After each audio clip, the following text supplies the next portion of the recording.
Welcome to the Powerful Women podcast. In our podcast series, we feature leading women in the energy sector.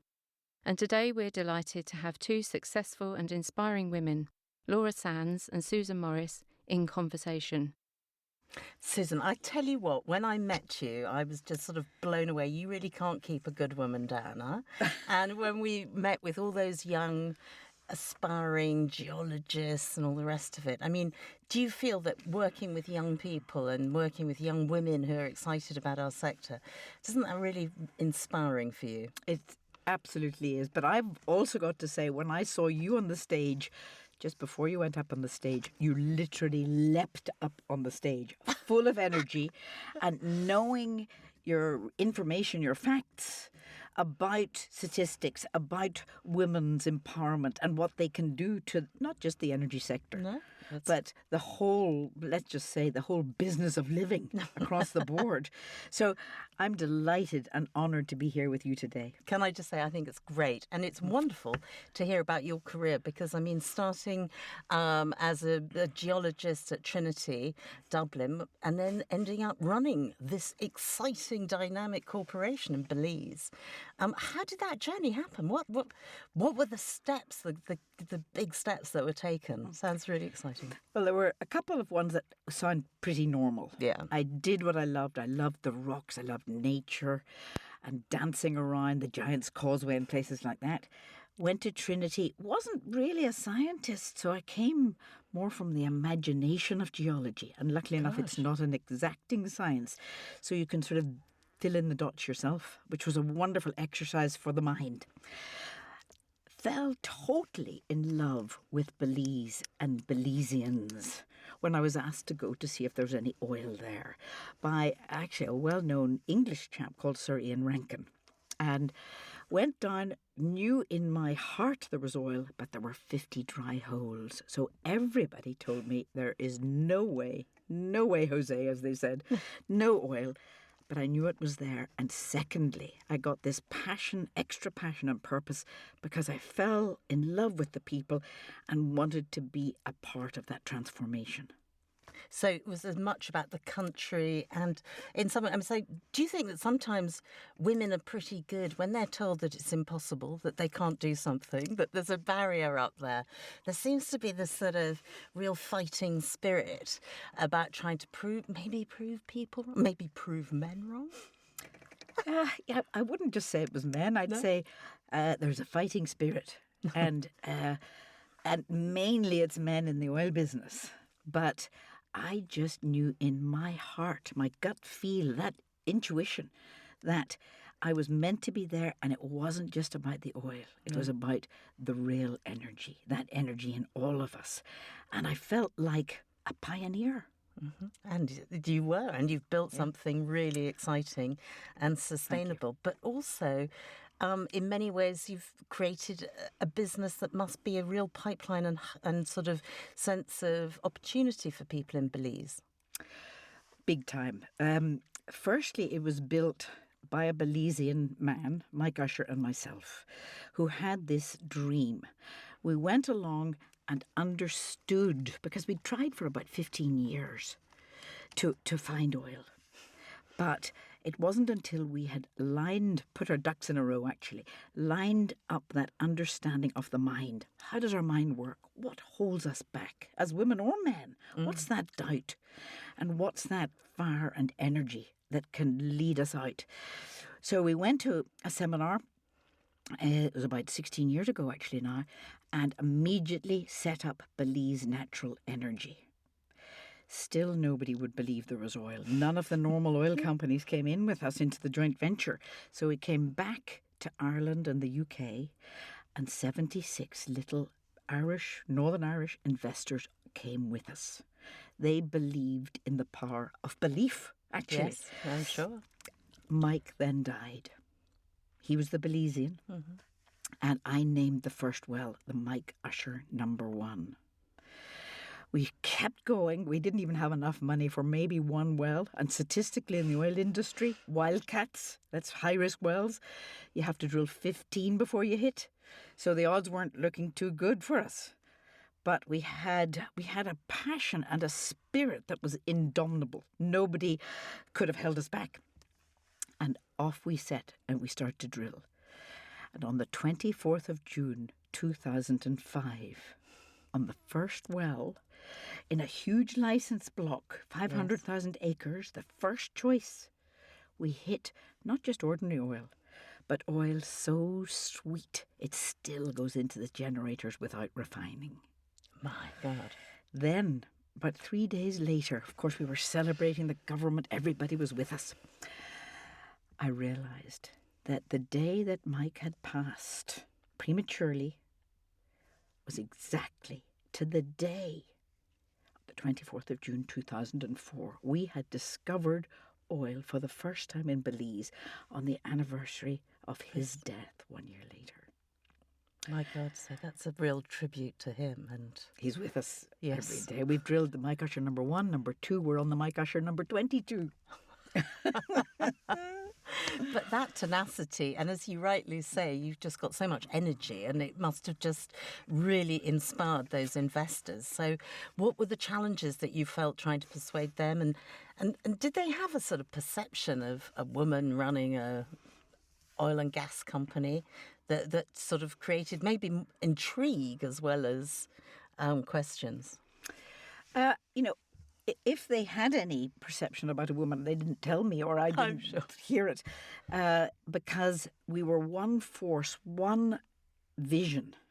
And this is an important thing, developing your visionary capacity and sharing it with the group going forward. The country, the people, our investors. And to me, that's what Powerful Woman is about, sharing that capacity that's within all of us, but to share it and bring young women forward into and beyond their own limiting mindsets so that they too can live the life of their dreams. Live their dreams like you have. Exactly.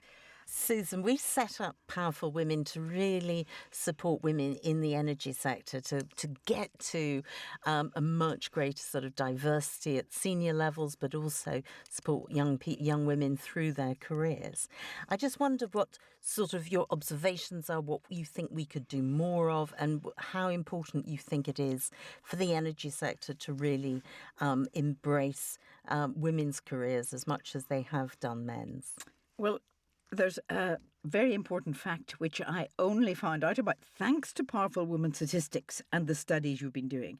And that is the more women involved at managerial levels, the more profit is made. Absolutely. I mean, now that's a bottom line that everybody can see.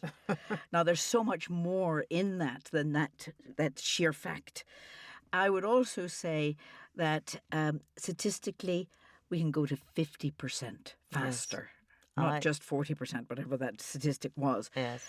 And I think we need to probably understand and get out the common vision even more so that let's just say that energy is going forward to create a better industry, a more profitable industry. Totally. But a more, as you and I've pointed out, a more caring industry. And I don't mean in a soft, caring way. I mean in a way that's making a difference to the people of a country.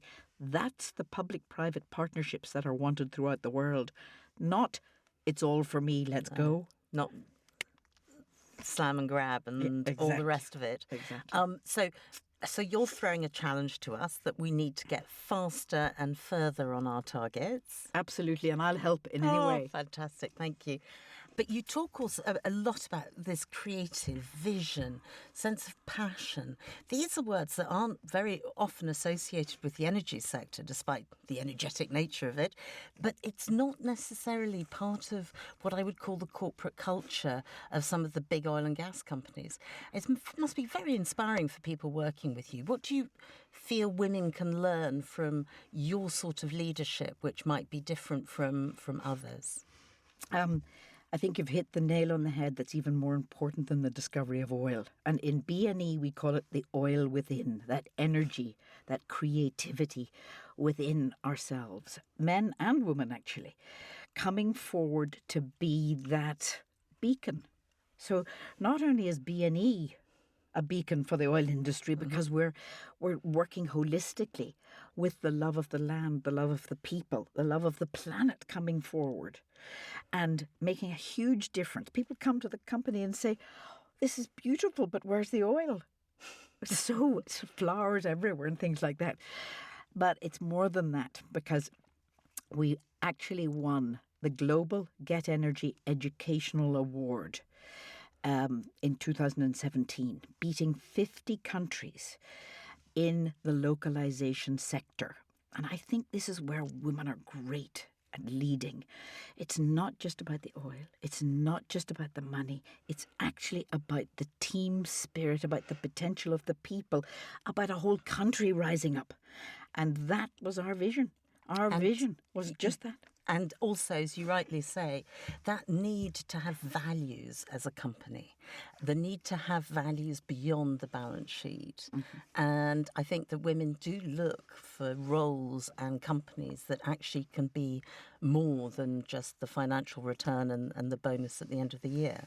And that seems to be much of your ethos. It's totally the ethos, because the money comes, but if you put life and change and purpose and vision at the top, the whole thing comes. There's no point getting as rich and then you look around and go, oh, where's the happiness?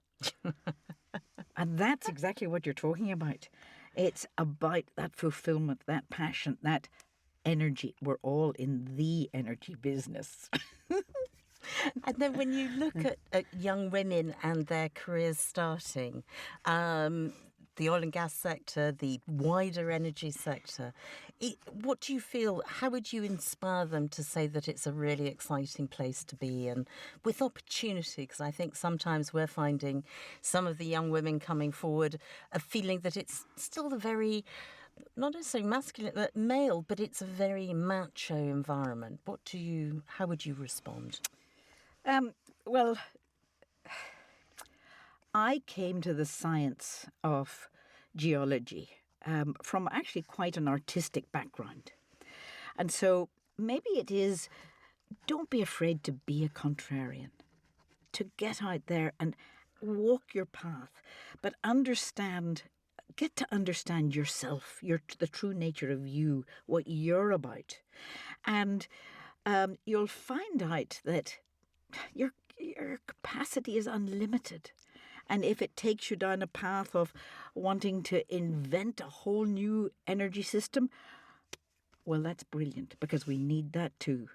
So that's what I would say, connect. And as we're looking at the future of energy, which is really where a lot of young women's, careers will reside, it's changing so dramatically, isn't it? And it's really, really exciting.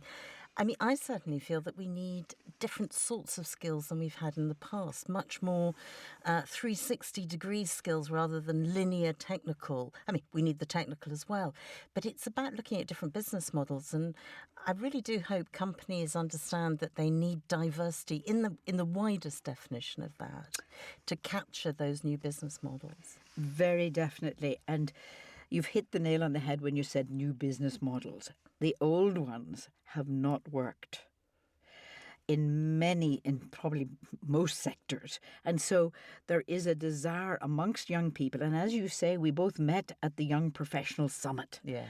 About young people coming forward and going, but what's next? I mean, where is my purpose? How does that fit in? Where is this sector going? Where is this sector going and where am I going? It's a personal question as well as one about the sector. Yeah. So you need to answer both, because the answer to your true nature, was it Socrates said, know thyself over 2,000 years ago? What have we been doing? That's a first fundamental step. And that connection with yourself into that pathway that really makes a difference for others is where the passion, the purpose, and the privilege of life leads. And also, I think certainly when we look at the energy sector, it's been disrupted everywhere.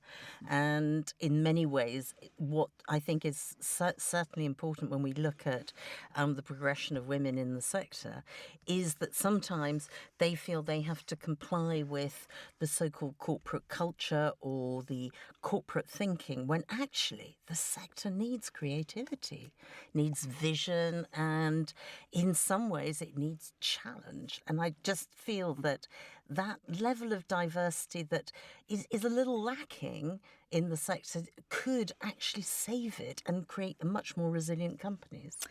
And to totally say yes to all of that, plus, if you can't find a company that does all the aspects that you're saying, set up your own.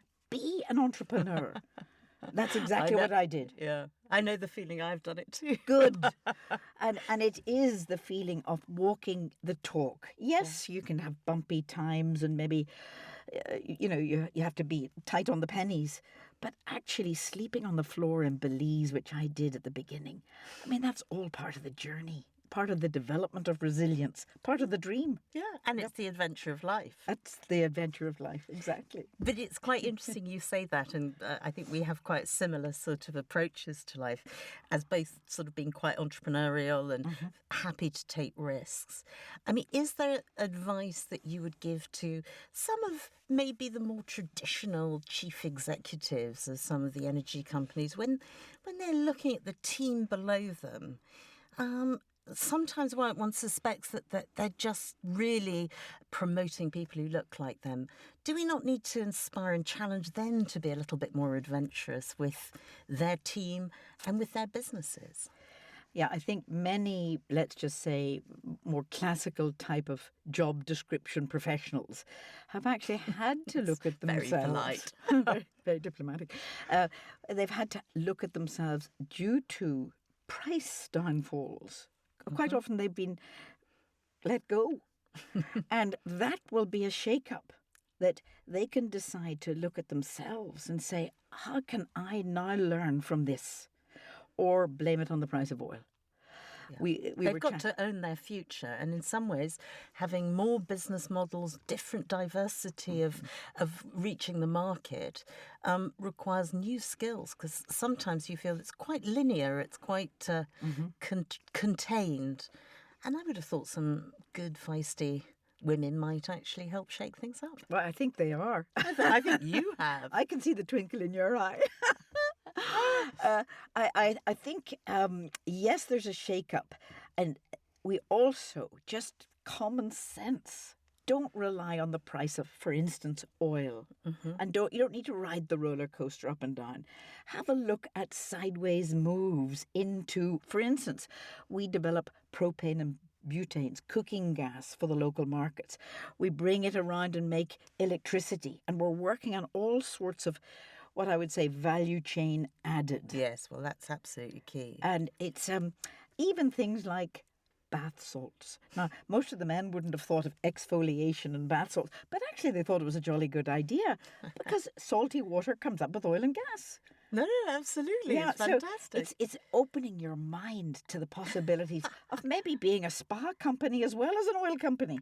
I love it. The gas sort of bath salts, I think that's brilliant. Yes. But I mean, again, that takes a different sort of mindset, and also a mindset that's prepared to take risk for things to go right, for things to go wrong. And I think we are in a sector that expects everything to go right 100% of the time. And actually, maybe we don't explore by making mistakes, by sort of experimenting. I think we actually don't tell people about our mistakes. There's plenty of mistakes that are out there. You know, a number of years ago, a number of the majors went into solar, etc. It didn't really work. So they're back into the oil and gas, make sure the bottom line gets up. And then now the sector's having a really good look at what's the balance. Yeah. I say, and I suspect you might, the renewable of all renewables. is that innovative energy within us to create new energies, to create new means of communication, to find an energy business which is holistic, which is all-encompassing, and totally uses our human unlimited potential. Yeah. And when you meet sort of your peers in the energy sector, how many of you are women? And I mean, it must be a very small number. And do you see some of those companies now with their next layer of executives coming through with diverse executive teams? Some of the high-level, real pioneers in the industry, majors or large independents, etc., have the elements that we're talking about, but they just haven't found a way to replicate it amongst their people. You know, I'm thinking of an Elon Musk. Yes. You know, Tesla, that's a cool car. He's breaking down those barriers. But we need much, much more and much faster. So back to that educational system at the core of a company that will scientifically replicate the understanding so that it's not just random that someone like an Elon Musk can be a great inventor of a new idea. It's that everybody in our business innately captures that spirit that they were born with instead of it being diluted. So it's actually a missing key in education. Right. But then it's also, isn't it a missing key in some companies' leadership in the sense of actually identifying those people, and whether they be women or not, but frequently women will also bring in a different dimension. But they should they not be identifying different sorts of talent within their teams and promoting them? Yes. And if they can't identify them, maybe they need to think about what the new leadership is, because the new leadership is actually leading from within. It's not necessarily the old-fashioned leadership, but command and control. I feel as if we're in this box at the moment. But it's actually one of linking with an old-fashioned word, really, our own integrity, our own knowing holistically what is truly right, what feels right inside our bones, if you know what I mean. And kids show us. I've got a grandchild of 5. She shows me the happiness, the spirit, the adventure spirit, and the rightness of each step. Tell me more about your company, because what sort of management team do you have and how have you got that sort of diversity? I mean, obviously some great people from Belize. Do you have, because it's also a very, very interesting country, both from a diversity of race, but also culture and all the rest of it. Tell us more. Well, what fascinates oil men is we're 99% Belizean. Yes. And, of course, Belize has no energy sector. Well, nobody had ever discovered oil. So we had to start from the beginning. So we had to actually look at both, firstly, my own doubts. Can I, a wee girl from Belfast, discover the first oil in Belize? And you did? Well, I had to, that was back to that understanding of my mind. I had to realise that doubt isn't something we're born with. My grandchild has no doubt. And so getting back to that innate quality of one's true nature is number one, and then sharing that across the company so that everybody has that capacity and capability, a real partnership, public-private partnership with the people. Yes. And tell us more about the teams that you've built within the company, and have you got some great women coming through? There are. I was at a workshop with one of the first lenders. FMO is a Dutch bank, Dutch development bank. And I was at a workshop there, it was maybe 6 years ago. And they said, we have a question in a very Dutch way. We have a question for you. They said, how have you got 50% females? Fantastic. And I said, do we? And that's the answer, because it actually... No, I agree. It shouldn't matter. They rose up. They just were stars. Yes. Really, really exciting. I think you're just total inspiration, and somebody who really, can inspire all, particularly young people, to get into the sector. Yeah. What do you think, if you were looking at your grandchild, your granddaughter, what would you advise her to do when it's coming into possibly the energy sector? I mean, what do you think we need to do to ensure that she would find it exciting and fulfilling? Open it way up, because it's not just oil, gas, solar or wind. It is that energy within us to innovate, to create. So I would... So do you find it, are you saying it's stodgy, really, a bit? It's stodgy and limited and can be boring from the outside. It's actually great fun, isn't it? But from the outside, it looks as if it's too tight. I have, totally widened it and formed a company that is the vision that people come from all over the world to see now. Ambassadors from Mexico, from Oman, everywhere come to see what this model is about and how they can have it. Even Nigeria, how they can have it in their countries. Because it's not just about the oil, it's about the people. That's the energy business. And that's what I would love my grandchild to know about me and to know about the world and the energy sector. It's very, very exciting. Thank you so much, Susan. That is a really, really great inspiration for us all. And all I can say is, if you've got any jobs going, I'm up for moving to Belize. I think it's a beautiful part of the world, but also a really exciting company.